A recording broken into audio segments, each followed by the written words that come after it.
গত নির্বাচনে আমরা ব্যর্থতা দেখি না। আমাদের আমির বারংবার স্পষ্ট করে বলেছেন যে বিগত নির্বাচনটাকে আমরা আমাদের জয় হিসেবে দেখি, আমাদের আদর্শের জয় হিসেবে দেখি। আপনি দেখেন দৃশ্যত একটা দল ভোট কম পাইছে, তারপর এই দলের কি একটা লোক কি ছুটছে? সেটা হঠাৎ না। আমাদের মহাসচিব তিনি দায়িত্ব পালন করেছেন 2008 সাল থেকে। হুজুরের বয়স হয়েছেন। আমাদের আমির আজকে বক্তব্য সেটা বলেছেন যে দীর্ঘ সময় মানে ইসলামী আন্দোলন বাংলাদেশ যখন থেকে রাজনৈতিক সংগঠন হয়ে উঠছে 2008 সাল থেকে, তখন থেকে মহাসচিব দায়িত্ব পালন করছেন। তো ইসলামী আন্দোলন বাংলাদেশের আজকের যে অগ্রগতি উন্নতি তার পুরাটা নির্বাহী দায়িত্ব পালন করেছেন আমাদের অধ্যাপক ইউনূস আহমেদ সাহেব। তো বয়সেও তো একটা ব্যাপার আছে।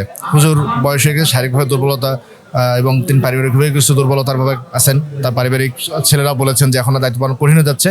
সামগ্রিক বিবেচনায় হুজুর এখন দায়িত্ব পালন করছেন। তিনি এখন বাংলাদেশ আমাদের প্রেসিডিয়াম সদস্য থাকছেন এবং আমাদের আমির আজকে বলেছেন তিনি আমাদের যে মাদা সংগঠন বাংলাদেশ মুজাহিদ কমিটি সেখানে তিনি দায়িত্ব পালন করবেন। এটা একেবারেই ভুল কথা। আমরা এখানে গত নির্বাচনে আমরা ব্যর্থতা দেখি না। আমাদের আমির বারংবার স্পষ্ট করে বলেছেন যে বিগত নির্বাচনটাকে আমরা আমাদের জয় হিসেবে দেখি, আমাদের আদর্শের জয় হিসেবে দেখি। আপনি দেখেন দৃশ্যত একটা দল দৃশ্যত ভোট কম পাইছে, তারপর এই দলের কি একটা লোক কি ছুটছে?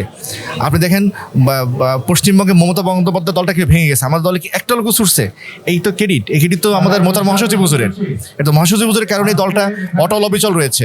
আমরা এটা ব্যর্থতাকে দেখিও না এবং তাহলে না তার দায়ের প্রশ্ন কোত্থেকে আসে, বরং মহাসচিব হুজুর একজন সফল ইসলামী সংগঠক, রাজনীতিবিদ, অসাধারণ রাজনীতিবিদ। তিনি গাজী ভাই দীর্ঘদিন ধরে কাজ করে আসছেন। 1990 সাল থেকে তিনি কাজ করেন। তিনি হাবিজ হুজুরের হাত ধরে খেলাফত আন্দোলন করেছেন। 1991-তে ছাত্র আন্দোলন গঠন প্রক্রিয়া ছিলেন, দীর্ঘদিন ছাত্র আন্দোলনের সভাপতি ছিলেন, ইসলামী আন্দোলন দীর্ঘ দায়িত্ব পালন করেছেন। গত নির্বাচন আগে পরে যুগ্ম মহাসচিব, রাজনৈতিক যোগাযোগ, বক্তৃতা, বাগ্মিতা, যুক্তি সব মিলে গাজী ভাই এক অনন্য সমাহার। তো ইনশাল্লাহ গাজী ভাই পরিবর্তিত রাজনীতি খুব ভালো করবেন ইনশাল্লাহ।